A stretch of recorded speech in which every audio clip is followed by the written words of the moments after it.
Good afternoon, everyone. This is Robin and Mikey with Guilds of Requiem. We are starting out our meetings today. A little bit late for those that might come in and wonder where we're at. I don't know. Can Mikey, if I make you co-host, can you see if we can go live on? Okay. 1 second here.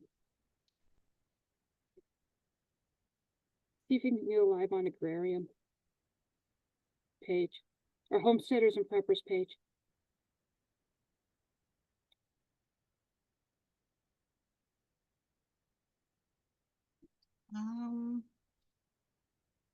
Okay, I'll let her work on that if you want to mute yourself so everyone will hear the where's it at? Okay, today is November 16th. You have myself, Robin Kearney Frazier. Most people know me on Facebook as Rashana Tail. And we have Mikey Lee Gravely with us. Agenda for today is the same as any other third Saturday. We start out with our Homesteaders and Preppers Guild at 3 p.m. Space Station Requiem at 4 p.m. Then we have our executive board meeting at 5:30. So there is a break in there between meetings so that we have a chance to put food in our face. Then Requiem's Events of Texas is at 6 p.m. and our general membership meeting starts at 7, goes till about 8. Sometimes we finish early. Sometimes people want to yik yak a little bit longer, but if that's the case, then we'll stop recording and doing live and we'll just sit there and yik yak. So for the Homesteaders and Preppers Guild, what have we been up to? Well, we've started regular blog postings, starting with the aquaponics. I am about halfway through re-editing Joe Leverage's book with Texas U.S. Farms. So basically what I do is I edit a portion and then I put the portion up. Mikey, go ahead and turn your camera off. Thank you. Oh, I don't know why it's still not showing me. Okay. Sorry, we're having a little bit of a technical difficulties as usual. And just to let you know, I cannot find a go live button on here anywhere. Okay, I'll look at it later between takes. What I do is I edit a section of his book and then I post it up on the Agrarian Guild blogs. I try to get at least one a month. I think there was a couple months where I got 2. And then there was maybe a month that I didn't get any because, well, I have to deal with circumstances beyond my control. The other one that we are currently in the middle of, I've put part 4, I think of 8, is gardening in the Texas Hill Country. We posted out in some of the prepper groups and into our Homesteaders and Preppers Guild Facebook group what type of information people would be interested in for blogs. That was the biggest one, is we are in the hill country and we deal with a lot of rocks. Not just a little rocks, a lot of rocks and very little soil. So it's an extra challenge out here to have a garden. So we're tackling some of the methods that we've used in the past and other people have used, but for the first time gardener, that's going to be a good bonus for them to see what's what and what works for them. We do touch on at least one preppers topic a month. I think I've actually been touching on more than that. In case you ever wonder, I have my book of everything.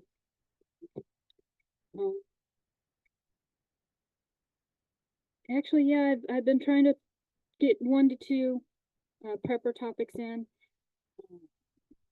I do need to make sure everyone is aware of that I'm changing where our food preservation and food preparation blogs are. They are going to be moved to the Crafters Guild, and we will go to a quarterly newsletter. So Mikey, that gives you the opportunity to get in there and do some blog posting on crafting, and maybe pull an ear on Ben to get a gaming blog or 2. No, I don't. Your microphone's off, Mike. I forgot I muted myself. Yeah, Ben's been really busy on the weekends. Either we're running errands or he's playing D&D. I'm like, well, I mean, if he wants more people, he can publish that out, go live on the gamers page with their games. But that would, I guess that would require him having a Facebook account, wouldn't it? He has one.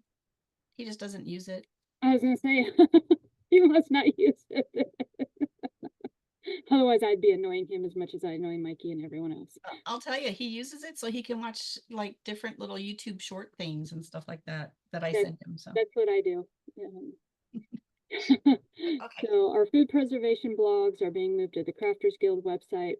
I'm going to try to tackle at least one topic a month on food preservation. With this being the peak for us down here in Texas on food preservation, I am hitting them a little bit harder right now. We will also be adding the feature of Requiem's Kitchen recipes onto the site as soon as I figure out how to make it work. And we will have a form that if you want to submit your recipe for inclusion, you can send it to us and we'll, with some pictures, and we'll get it up there. My preference is that it's just recipes. You know, while it's neat to know that I got my recipe for lemon curd from my great grandma, who got it from her grandma, from, you know, that it's been in our family for 19 generations. Well, that's great to hear. When I'm looking for a recipe for lemon curd, I want the recipe. So that is how our recipe area is going to be. If you want to put a little anecdote at the end of it, we'll gladly do that. But people are looking for the recipes. We want to make it easy for them to find, and we want to make sure we're giving credit to the person who created the recipe. So if you found a recipe in Betty Crocker Cookbook 1984 and it's a family favorite, then let us know. You found it in the Betty Crocker Cookbook of 1984 and that's a family favorite. Because we definitely want to give people who created the recipe, as far as we, you know, far as we know, like I said, if you got from a cookbook, let us know what cookbook. If it's a family traditional one, can do that too. But we just want to make sure that we give credit to where it came from. What's coming up? We are having our holiday break. It starts December 21st. It's always the Saturday before Christmas that we start, and we go until the third Friday of January, actually to the third Saturday of February to January, and that is when we will have our executive board meeting. So Mikey, semi-annual board meeting, January 18th at 10 a.m.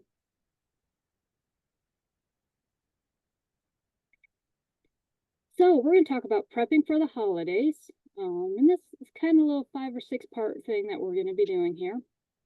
And by the way, it's finally fall, y'all. Have you looked at the weather forecast? Wednesday be cooler. Sunday night into Monday, we're expecting some possibly windy, wet weather coming through the hill country. I don't know if you're going to see it, Mikey, but they're telling us to prepare for it and for temperatures to drop down, and it's going to be cooler for a couple of days. And then hopefully we won't be getting back up into the 80s afterwards. I've been seeing the weather all over the place, after Monday. I've seen some sources that says, oh no, we're going to be in the 40s and 50s. I've seen other sources saying 60s and 70s. So you know what? We're Texas, y'all. We'll roll with it as it comes. Let me stick my finger outside first thing in the morning, 51 degrees. What direction's the wind coming from? You'll lick the finger and stick it up.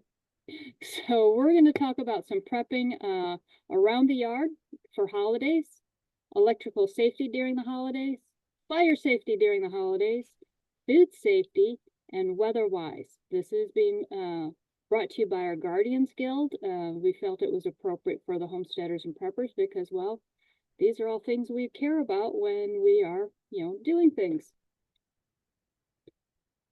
So, prepping around the yard. Decorations. They are the best thing and the worst thing all at the same time. We love them, we hate them, and I closed my wrong screen. Oops, I closed my screen with all my notes. Oops. All right. Okay. Everybody, hold on. Give me a second. I gotta stop share. Oops. Just so y'all know, we've had a crazy week. Neither one of us feels the greatest, and we are just trying to catch up on everything. It's crazy.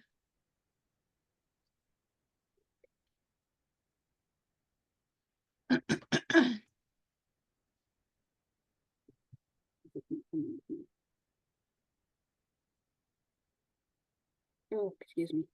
I'm trying not to sneeze. Sorry, Frodo.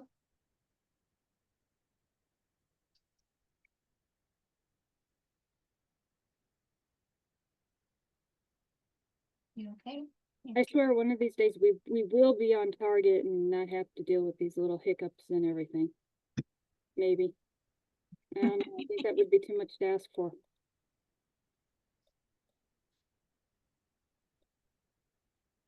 Probably would have helped if I would have used the PowerPoint instead of. Okay, decorations. Yes, people love to decorate outside. There's some things that you do want to keep in mind if you are not already. Like I was saying with wind, that happens a lot in the wintertime. Make sure you're using sturdy materials meant for outdoor decorations. So the inflatables, the kind of parachute material, plywood. Depending on the type of plastic, the big thing is make sure that you can secure them to the ground or tree or fence or whatever, so that they're not going to fall, they're not going to get damaged, they're not going to blow away and cause more damage. If you have the option, use battery powered or solar powered lights as a primary source of power. I mean, I saw some really cute inflatables the other day that you stick a little solar panel down in the ground and that's what runs it. So I thought that was pretty cool. It's got a little battery in it so it can charge during the day, and so that was pretty awesome. I mean, that's a huge change from when we were kids. Exactly.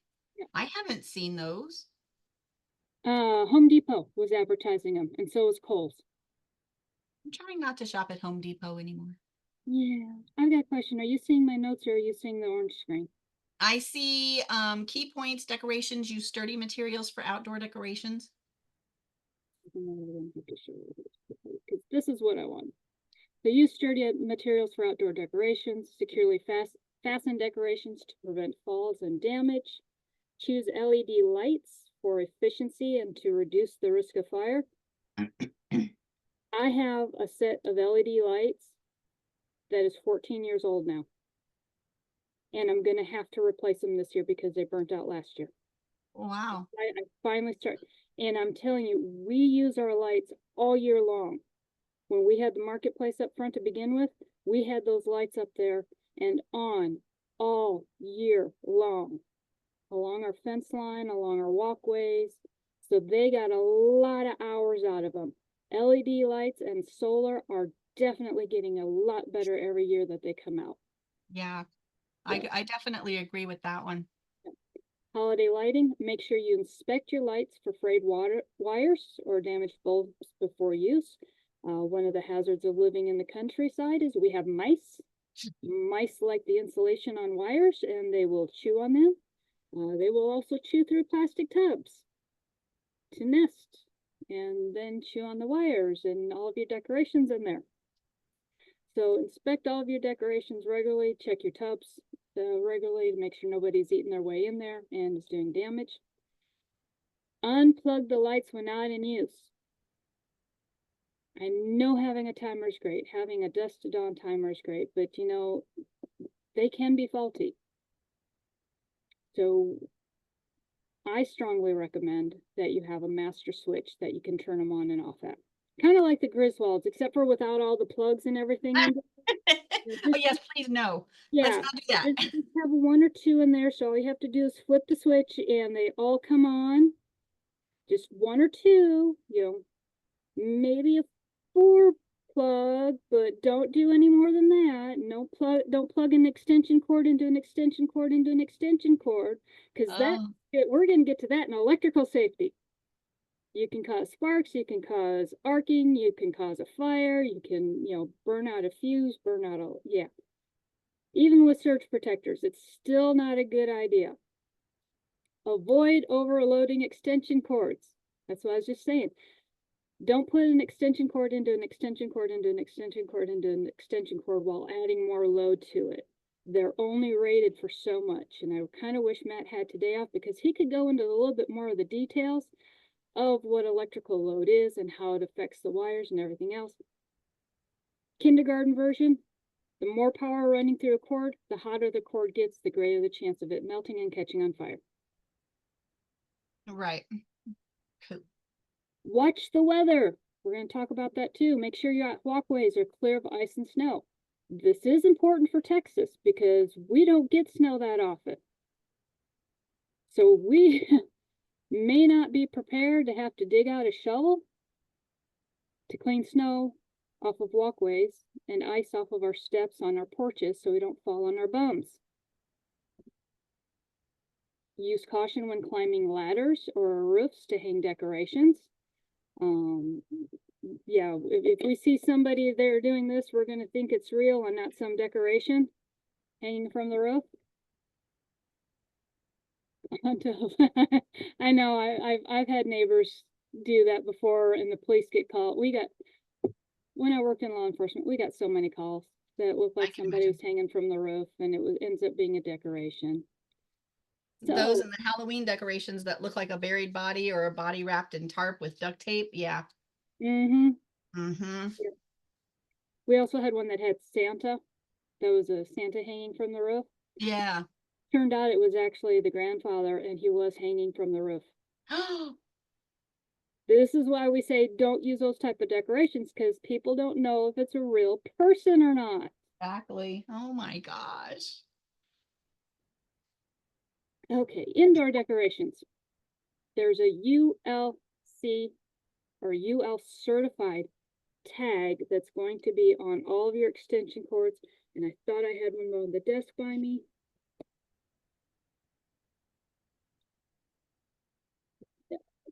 Thought I had one on the desk by me earlier today, but I don't see it right now.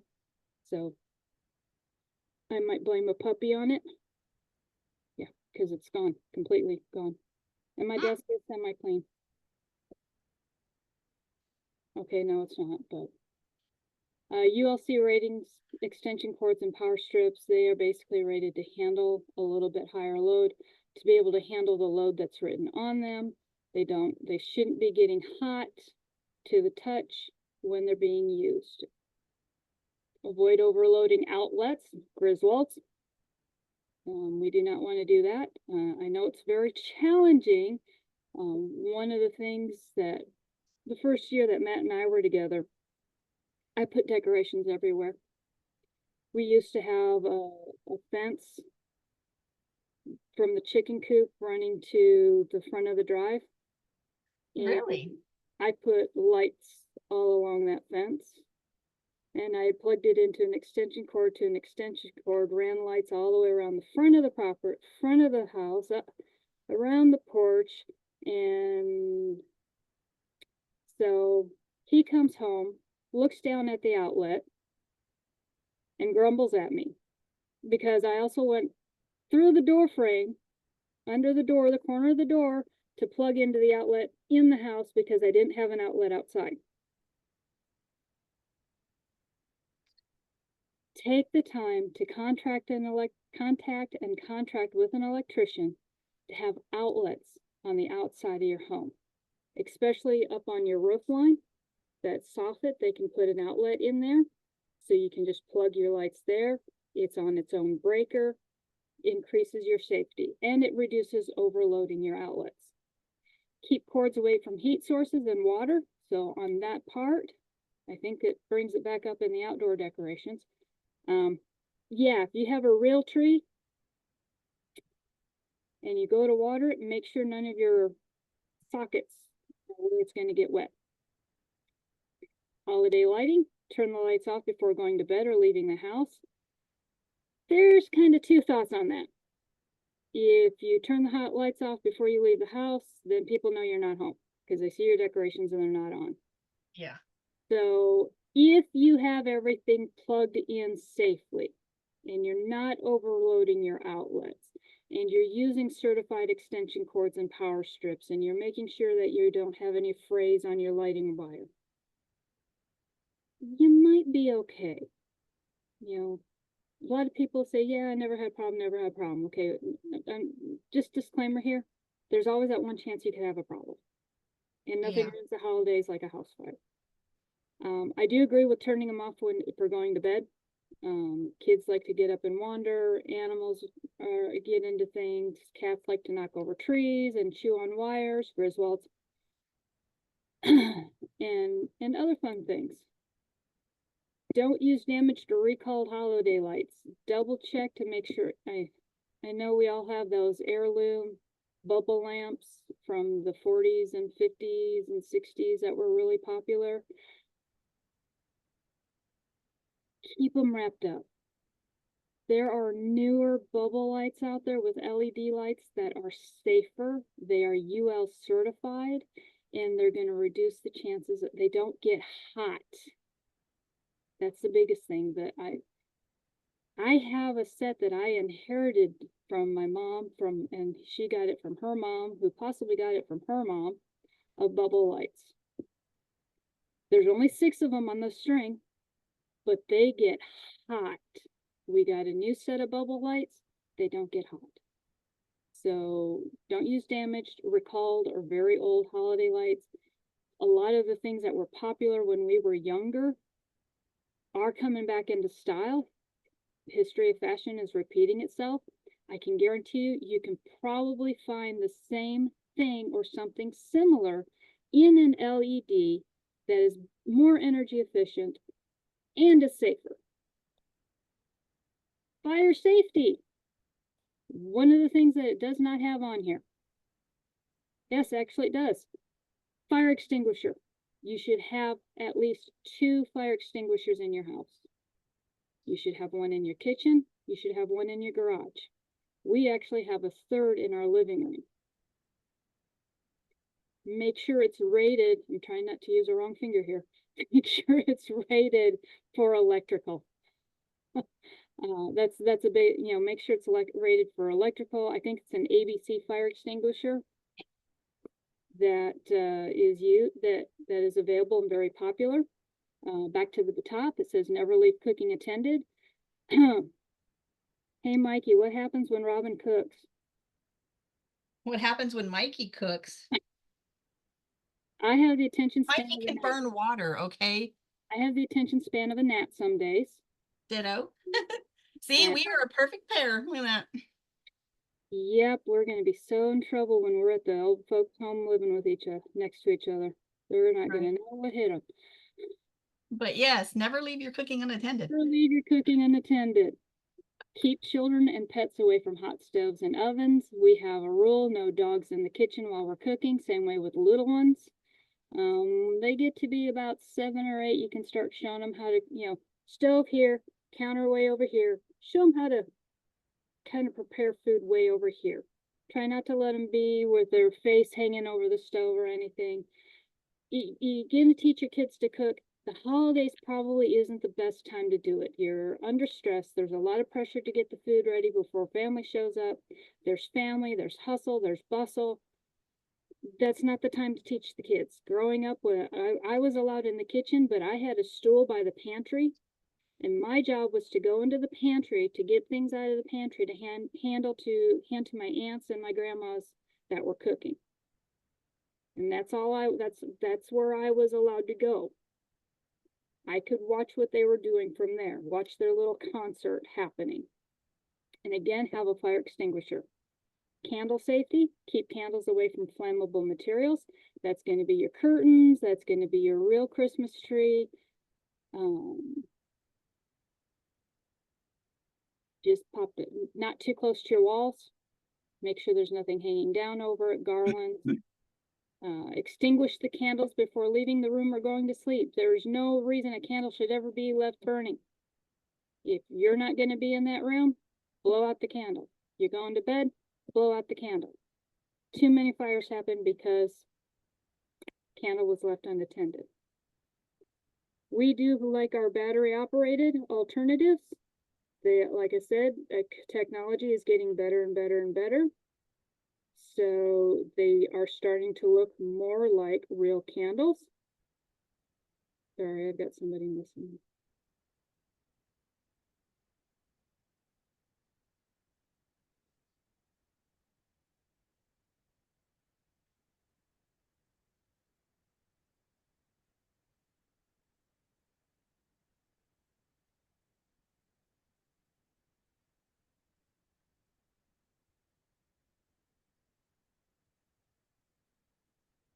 Mikey, can you go into Starfleet Command Quadrant 1? I put a post up there for the Space Station Requiem meeting. And drop the link for the meeting room. If you remember how to do that. Christmas tree safety. Choose a fresh, fire-resistant Christmas tree. Okay, there is no fire-resistant Christmas trees. If it's a fresh tree and a real tree, if it dries out, it's a fire hazard. That's the only way it's to it. It's wood. Keep trees away from heat sources, so that means don't be setting it up next to your heater, don't be setting it up next to your fireplace. While it looks really good for the photos, a spark could jump and start the tree on fire. Make sure you keep it watered at all times so that it remains moist, I guess is the best way to put it. Keep it fresh, keep it green as long as you can. Food safety, we're almost done. Food safety and then weather-wise. Trying to keep it as painless as possible and go over just some of the basic generals along with antidotes. Food preparation, take a food safety handler's course. $7. And it's going to teach you through a lot of this if you didn't already know it. Wash your hands thoroughly before handling food. If you're going from raw meat to vegetables, vegetables to raw meat, wash your hands. You know, that's the best way to do it so you're not cross-contaminating your food. Clean your surfaces and utensils regularly. Hot soapy water, that's the best way to do it. Separate raw and cooked foods to prevent cross-contamination. So, raw food over here, pan, fry your chicken, pull your chicken out and put it over here. Keep them on opposite sides, not near each other. Food storage, refrigerate perishable foods promptly. Yeah, once upon a time they used to say let it cool to room temperature, but people were forgetting them out on the counter and then they'd throw them in there. Next thing you know, everybody's got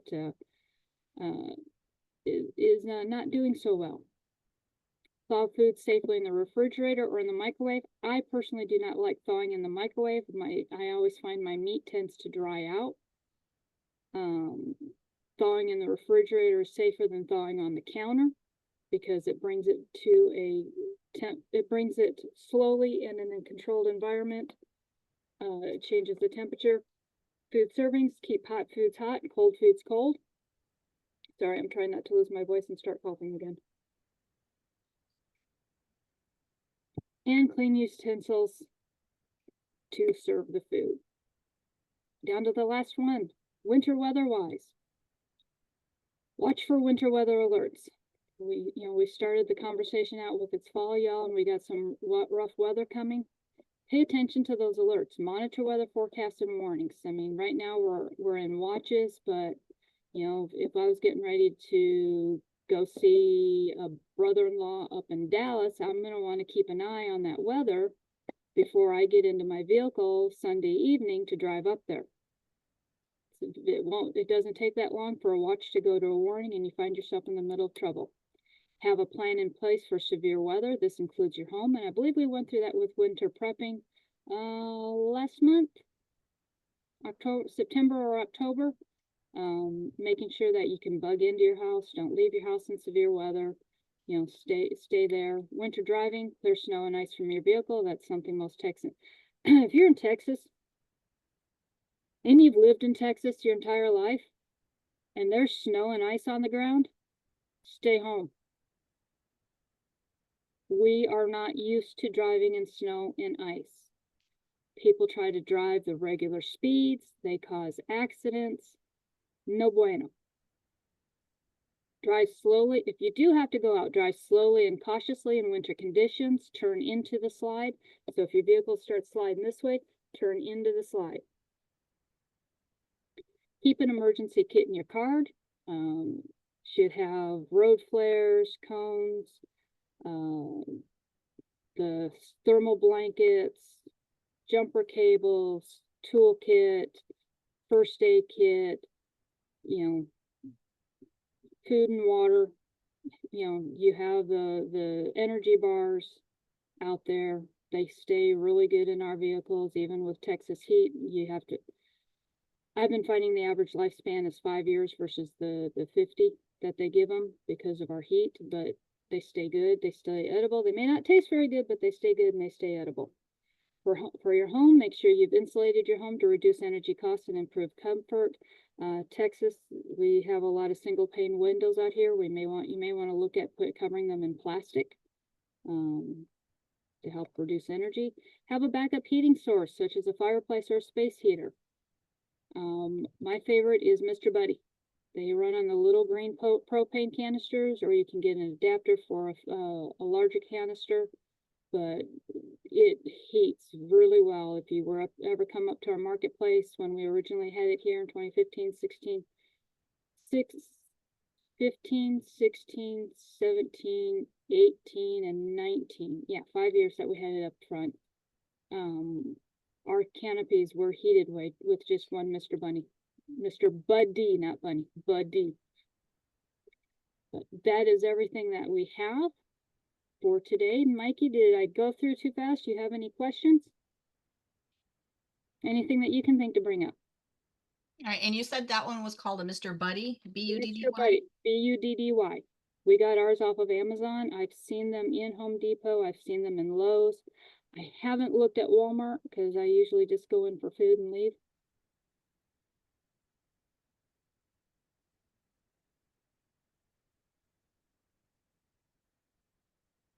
Okay, it looks like it's a Mr. Heater portable buddy, maybe. Okay. Yeah, it looks like they still carry them at Walmart, Lowe's, Amazon, Academy. So yeah, you should have no problems finding one. And Have it as backup for sure. yeah, I mean our two little canisters of propane lasted all day. Nice. So we have a whole shelf of the little propane canisters because that's what we also use for cooking. Right. And it makes it easier. So I'm going to go ahead and I'm going to stop sharing, stop video, and we will say goodbye and have a good week. Maybe. You're like, They changed everything. So this I is gotcha.